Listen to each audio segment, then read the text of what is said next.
네, 안녕하세요. 별이 빛나는 밤의 특별한 종목 별밤아씨 김세영입니다.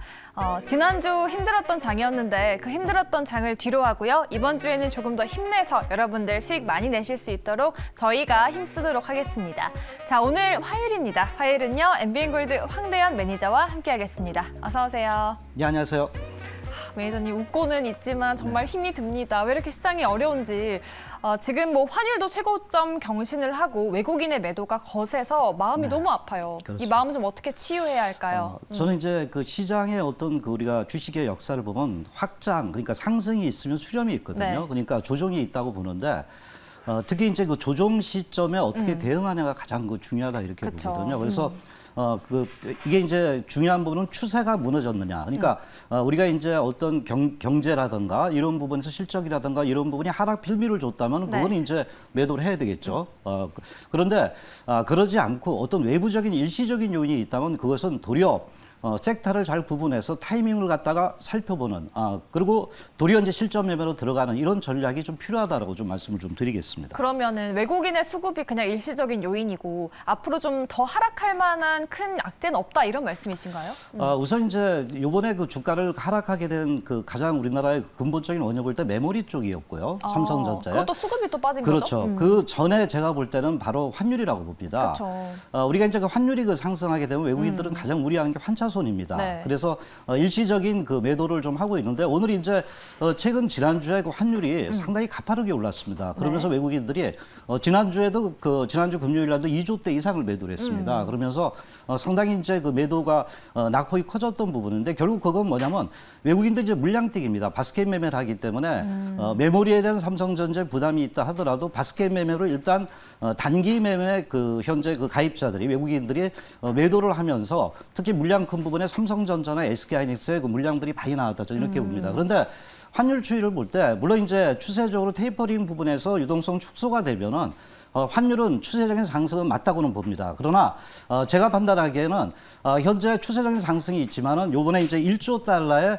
증시 부양책이 미국에서 있습니다. 그렇게 되면 이제 현금 유동성이 풀리게 된다면 그것은 또 환율의 그 상승하는데 제어 역할을 해주거든요. 그래서 환율이 무조건 그 탄력을 주는 것보다는 상승 이후에 조정을 주고 또 조정 이후에 이제 반등을 좀 해가는 이런 그 추세적인 흐름이라고 봅니다. 그래서 지금 이제 1174원까지 왔습니다. 오늘. 네. 그런데 오늘 그 환율 흐름을 그 차트를 잘 보시면은 2시 이후에 그 환율이 1170원대를 넘고 나서 계속 행보 내지 하향 조정을 했습니다. 그리고 외국인의 매도를 봤을 때 오늘 같은 경우는 막판에 한 4,100억 정도 매도를 했던 부분인데 지난주에는 이조 부분이 굉장히 컸었습니다. 네. 그리고 또 하나 여기서 중요한 부분은 코스닥 선물 부분에 있어가지고 현재 그 오전장에 계속 매도를 했는데 선물이 막판에 들어왔습니다. 그러면서 이제 선물 조금 매수로 들어왔다는 부분은 그동안에 환율에 대한 부담감 때문에 단기 매도 종사자들이 일단은 매도를 좀 했다는 부분은 현재 흐름을 볼 때 그 환율의 어떤 단기적으로 기술적이나 또는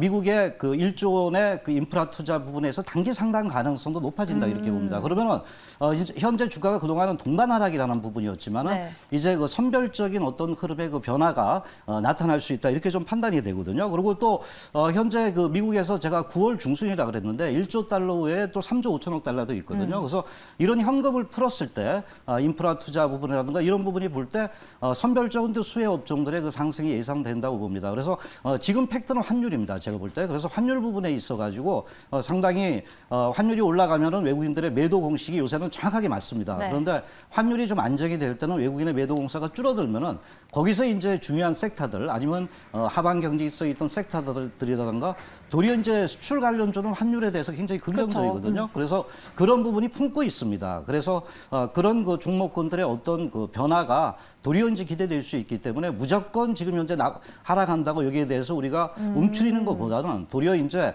이런 어떤 그 수혜주를 시간을 보면서 타이밍을 보면서 특히 외국인의 환율을 보면서 이러한 그 매수 타이밍을 도리어 잡는 것이 낫지 않나 이렇게 보고 있습니다. 환율이 연고점을 쓰고는 있지만 단기 상단이라고 보시는 건 어쨌든 다시 내려간다라고 보시는 거잖아요. 그 대개 이제 환율의 특성상 네. 좀 안정만 되면 됩니다. 이렇게 추세적인 상승이 될 때는 외국인들이 환차손 때문에 매도를 하는데 옆으로 횡보한다든가 거기서 조금 주춤할 때는 외국인들도 거기서 이제 약간 중장기적으로 보는 외국인들도 이런 거 선별적인 우리나라 수혜주라든가 실적이라든가 성장 팩트 뭐 이런 종목군들의 도리어 네. 매수가 저점으로 들어온다. 외국인들도 이제 여러 가지 이제 패턴이 있거든요. 그래서 우리도 뭐 국내 투자가도 여러분들이 있고 그렇죠. 기관 투자자도 마찬가지입니다. 그래서 제가 볼 땐 장기 투자도 이제는 서서히 그런 부분에서 유입대가 될 수 있다. 뭐 이렇게 우리가 접근을 좀 해볼 수 있겠습니다. 일단 외국인의 수급이 메인이신 것 같은데 하락으로 좀 가게 되는 요인으로 지금 테이퍼링이랑 뭐 변이 바이러스를 많이 그렇죠. 꼽잖아요. 예, 근데 예. 지금 뭐 9월, 10월쯤 테이퍼링이 나온다라는 얘기도 들려오고 있고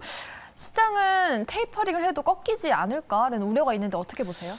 우리가 이제 테이퍼링의 충격 부분이 2013년도에 왔습니다. 네. 그때는 이제 테이퍼링 이런 부분보다는 그때는 금리 인상 부분인데 테이퍼링을 그때 처음으로 도입했거든요. 그런데 그때는 미국 정책 당국자들이 갑자기 시행을 했습니다.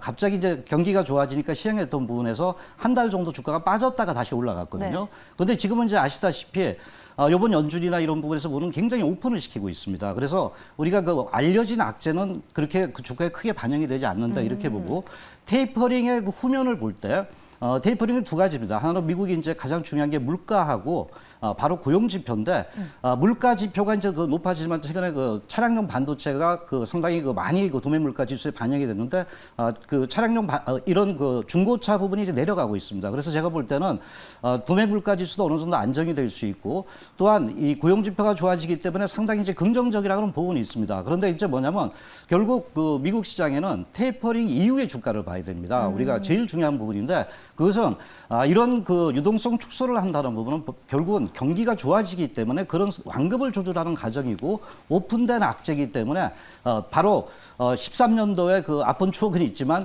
그런 부분보다 작다 보고 결국 경기에 의해서 주가는 다시 한번 테이퍼링을 극복하고 올라갔다는 부분에 우리가 초점을 좀 맞추는 이런 대응이 좀 필요하다고 보겠습니다. 네, 여전히 또 뭐 자동차 수출 관련주를 좋게 보고 계시는데 네네. 저희가 또 오늘 얘기를 안 해볼 수가 없는 게 이 삼성 하이닉스가 또 국민 주식이잖아요. 그렇죠. 다 담고 계실 것 같은데 지금 반도체 피크아웃 우려가 좀 현실로 다가오고 있어요. 4분기에는 뭐 어떻게 디램 가격이 떨어질 것이다 이런 말도 많은데 삼성 하이닉스 어떻게 보시나요, 매니저님? 이번에 이제 동학개미님들이 계속 그 삼성전자는 이런 얘기를 합니다. 제가 우리 회원님들한테도 이제 매도 전략을 그때 말씀을 드렸는데 왜냐하면 삼성전자가 마음 편합니다. 갖고 있으면 언젠가는 오르겠지라는 그랬는데, 게 상당히 각인이 돼 있습니다. 그래서 삼성전자 쪽에 상당히 외국인이 매도해도 개인들의 순매수가 좀 들어왔던 부분인데 결국 이제 그 제가 볼 때는 삼성전자의 상승은 올라갈 때 올라간다고 보거든요. 그런데 그 이유는 뭐냐면 이번에 메모리 반도체 비중이 2분기 때 12조 5천억의 실적을 냈는데도 상당히 이제 그 메모리 반도체 피크아웃에 대한 얘기가 나왔어요. 네. 특히 이제 PC 부분의 그 DDR4죠. 이 부분이 이제 가격이 하락하면서 특히 외국계 이러한 리포트에서 나오면서 주가가 하락했던 부분 중에 하나지만 그거는 제가 볼 때 메모리 반도체는 어느 정도 성숙은 됐습니다. 그런데 가장 중요한 부분은 메모리 반도체가 PC보다는 서버 쪽이 가장 중요하다고 보거든요. 아마존이나 페이스북. 그런데 이제 최근에 메타버스가 또 부각이 되고 있습니다. 그렇죠. 그러면 이제 메타버스 또한 용량을 상당히 많이 차지하게 됩니다. 그래서 네이버나 그 미국도 마찬가지지만 이러한 그 메타버스에 대한 어떤 그 용량이 늘 때 현재 추세적인 그 메모리 가격의 하락보다는 또다시 분기를 지나면은 재고 축적이 줄어들면은 또다시 그 어느 정도 하반 경직성을 보일 수 있다고 봅니다.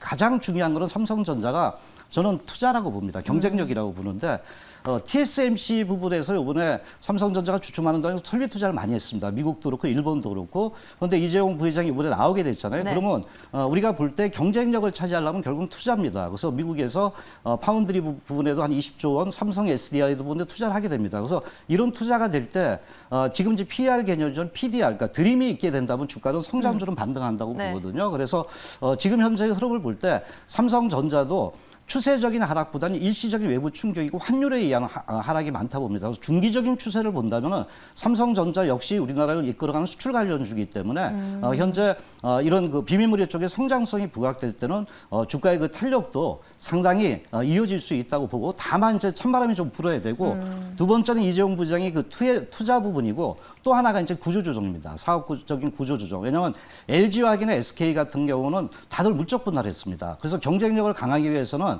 바로 이렇게 집중화가 돼야 됩니다. 삼성 SDI 같이. 그래서 삼성전자도 아마 파운드리 부분에 그 현재 상당히 이제 그 인텔이나 이런 쪽에서 그 매출이 그 TSMC 쪽으로 가기 때문에 그걸 독립법인으로 나눈다던가 이러한 사업적인 구조조정이 있을 때 삼성전자는 비로소 경쟁력을 다시 한번 부활이 될 수 있다고 보기 때문에 지금 이제 낙폭이 많이 커졌고 또 삼성전자의 어떤 성장성 부분은 아직도 담고 있다고 보기 때문에 이렇게 패닉 현상이 나타날 때가 되게 그 저점이 나올 수가 있습니다. 그래서 환율만 안정이 될 때는 삼성전자 또한 자기의 몫을 가져갈 수 있다. 이렇게 보시면서 주가 접근이 좀 필요하지 않겠나 보겠습니다. 네, 알겠습니다. 우리 매니저님이 정말 우리 시청자분들을 위해서 진짜 열과 성을 다해서 또 설명을 해주셨어요. 저희 유튜브 채팅창에서도요, 미니지님께서 황대현님 덕분에 그동안 많이 수익 났어요라고 칭찬 댓글 달아주셨고요. 네.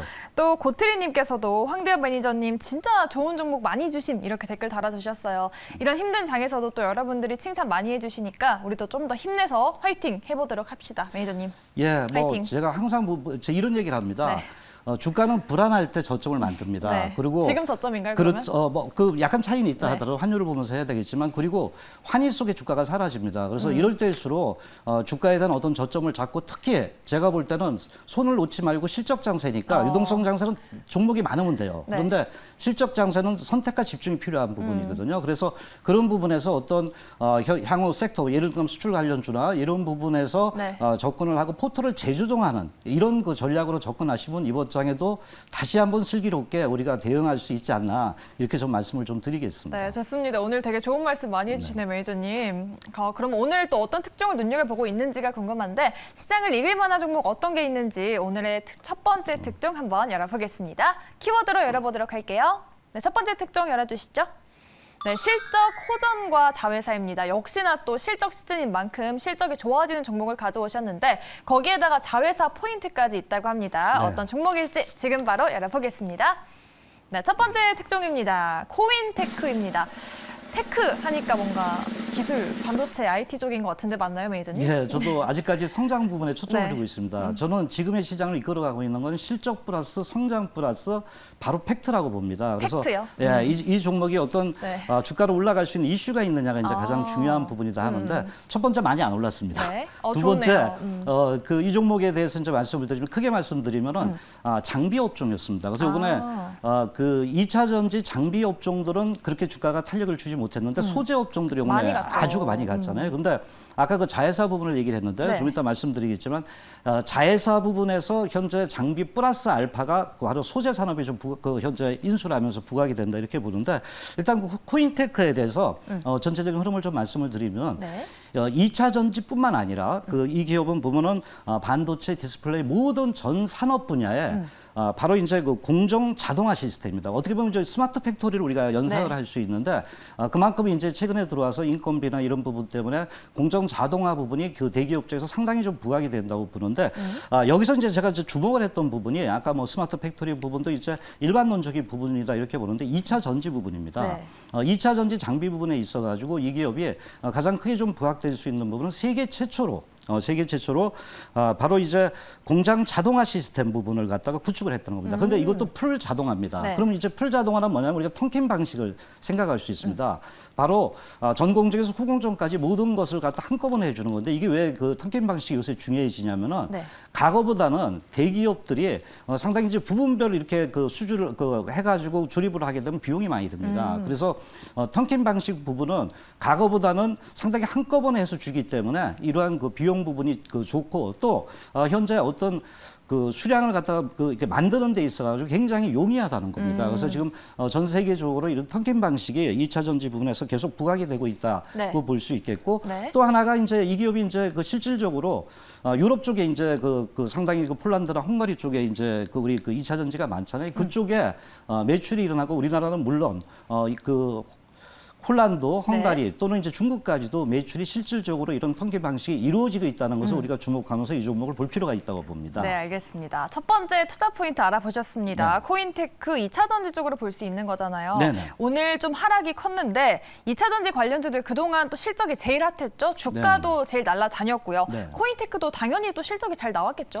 예, 2분기 실적은 좋았습니다. 그런데 네. 이제 시장에서 바라보는 예상보다는 못했다는 이제 이런 얘기를 하고 있습니다. 그러면 그런데- 조금 실적 발표하고 밀렸나요? 그런데 예, 뭐 그렇게 크게 밀리지 않습니다. 네. 차트를 보시면은 다른 종목들은 많이 밀렸잖아요.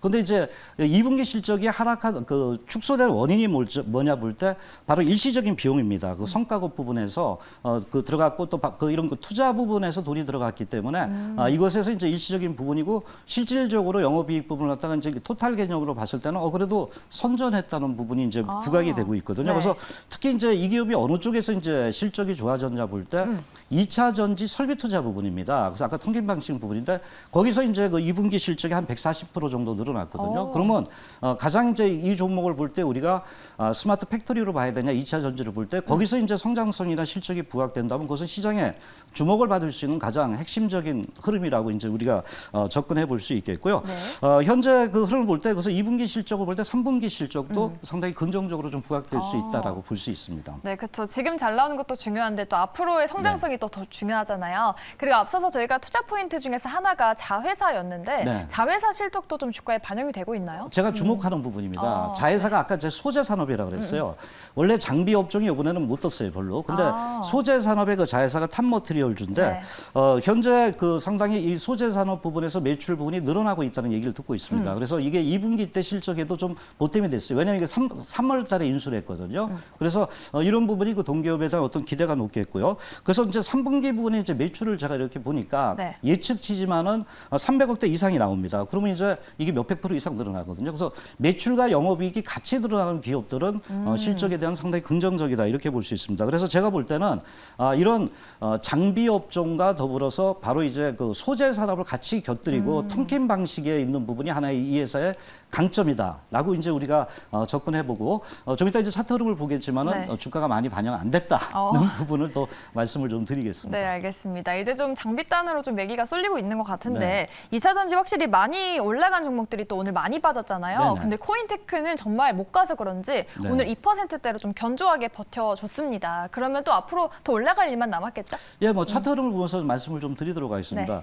일단 그 최근 시장이 많이 오른 것들이 오늘도 보면 2차 전지가 많이 빠졌습니다. 그래서 일단은 2분기 실적이 선반영됐다는 이런 모습을 보이는데 지금 그 보시는 그 차트 흐름을 좀 보신다면은 네. 최근 그 주가 흐름을 때 양봉이 음봉을 감싸고 있습니다. 그러면서 두 번째는 거래량이 좀 늘고 있다는 겁니다. 그래서 만일에 이제 내일 환율이 안정이 된다든가 이런 투자 심리가 안정이 될 때는 차트를 보면 그동안 낙폭이 많이 빠졌고 낙폭이 있었고 최근 이평이 수렴이 되고 있다는 겁니다. 그래서 되게 이제 항상 말씀드린 이평이 수렴되고 있다는 부분은 바로 매물 압력이 상당히 많이 떨어졌고 팔 사람은 어느 정도 팔았다는 부분이거든요. 그래서 이 거래량 부분이 늘어나고 있고 이렇게 짧게 보시면 그리고 정배열이 되고 있다는 겁니다. 그래서 이런 부분을 볼 때 주가에 대한 기대가 다만 환율 부분을 내일 좀 보세요. 그래서 환율이 뭐 급등한다면 조금 이렇게 매매 포지션을 갖다가 좀 이렇게 강약을 좀 조절할 필요는 있다 이렇게 보고요. 네. 일단은 현재 그 분할 매수입니다. 지금 시장이 너무 좋지 않기 때문에 저도 이제 제가 우리 회원님들한테도 모아가는 전략을 항상 말씀을 드리거든요. 그래서 모아가는 전략이고 1차 목표가는 26,500원대를 두고 접근을 좀 하시면 되겠고요. 손절 라인은 22,300원대로 접근을 하시면 되겠습니다. 네, 알겠습니다. 코인테크 2차 전지 관련주로 목표가 26,500원, 손절가 22,300원 잡아주셨습니다. 이 종목 잘 참고하셔 또 수익 많이 내셨으면 좋겠는데요. 매니저님 지금 시간이 조금 남았으니까 투자 전략 한번 여쭤보도록 할게요. 지금 2차 전지 같은 경우에는 친환경 모멘텀도 같이 형성되어 있는 종목이라고 볼 수 있잖아요. 네. 그래서 저희가 또 하반기에 친환경 관련해서 또 이슈가 많고 정책이 나오지 않을까 그런 기대감도 있는데 그런 이슈도 좀 함께 생각해 볼 수 있을까요? 예, 뭐 지금 바이든 정책을 보면 그 친환경 정책입니다. 네. 그래서 친환경 정책은 결국 전기차, 자율주행차 이렇게 좀 부각되고 있거든요. 그래서 제가 볼 때는 이런 그 정부 정책을 첫째 잘 봐야 됩니다. 네. 그다음 이제 기업이 투자하고 바로 개인이 요구를 하는 거냐, 시대적인 요구냐를 봐야 되는데 제가 볼 때는 친환경 관련주도 그 좋다고 봅니다. 좋다고 보는데 저는 아까 이제 수출 부분을 제가 말씀을 드렸잖아요. 환율이 높아지면 수출 관련주가 좋은데 물론 이제 철강도 있고 조선도 있습니다. 네. 그런데 그거는 경기에 많이 반영이 되는데 제가 볼 땐 전기차 부분을 봐야 된다 이렇게 말씀드려요. 자동차. 그 뭐냐면 현대차도 이제 EGMP로 전환되면서 전기차로 들어가고 친환경차로 부각이 됐어요. 직접적인 이제 친환경 관련주도 봐야 되겠지만은 현재 그 전기차 부분에서 자동차 업종의 그 흐름이 이제 변화가 되면서 특히 이제 제가 볼 때는 그 관련주로 수출이 늘어나고 그 차량용 반도체 부분이 이제 수급이 그 안정이 되고 있고요. 또한 미국의 바이든 정책에서 전기차 시장이 늘어납니다. 그래서 제가 볼 때는 그 전기차 관련주에 뭐 그 최근 볼 때 오늘 많이 빠졌기 때문에 도리 이제 모아가는 전략을 한다면은 환율이 안정일 때 만도라든가 또는 현대유아, 현대오토해버, 완성차보다는 이제 그 부품 업종들 이런 부분을 그 보시면서 미국에서 이제 그 1조 불의 그 이런 그 기간 산업 투자가 나올 때 그때 이제 친환경 관련주에 아마 주가들이 많이 움직일 수 있다고 봅니다. 그래서 그것도 같이 곁들여서 보는 이런 대응이 좀 필요하다고 보겠습니다. 네, 알겠습니다. 오늘은 정말 우리 매니저님이 또 진단을 많이 해주셨어요. 시장 진단에 더해서 뭐 반도체, 2차 전지, 친환경주까지 정말 많은 내용을 말씀해 주셨는데 이 내용보다도 또 고민 깊은 분들이 많잖아요. 네. 오늘 말고 매니저님 내일 무료 방송 하신다고 들었는데 좀 스페셜한 내용이 있나요? 예, 뭐 뭐냐면 핵심 종목들을 말씀을 드립니다. 왜 빠졌는가 이런 그 부분을 말씀을 드리고 앞으로 이제 그 추세가 망가졌느냐 그러지 않다면 다시 매수해야 됩니다. 그래서 그 부분의 핵심 종목을 말씀을 드리고 특히 이제 환율과 수출 수혜주 관련 부분에 대해서 내일 그 말씀을 드립니다. 그래서 오늘은 제가 좀 오늘만 이제 저녁에 오늘 저거 하더라도 다음에는 하지만은 4시 30분 오후 4시 30분에 들어오시면 되고 내일 가장 중요한 건 환율의 흐름을 보시면서 종목 포트를 현재 그 재편입하는 이런 그 매매 대응이 좀 필요하다 말씀을 드리고 우리 회원님들도 최근에 상당히 시장의 중심에서 수익을 계속 도모하고 있다 이렇게 좀 말씀을 좀 드리고 무방에 꼭 참석해 주시기 바랍니다. 네, 알겠습니다. 더 깊은 이야기 듣고 싶으신 분들은요. 오늘이 아니고 내일 4시 30분에 무료 방송 참여하시면 되겠습니다. 네, 오늘 별밤 특종이 준비한 순서는 여기까지고요. 저희는 내일 이 시간에도 특종 들고 찾아오겠습니다. 고맙습니다.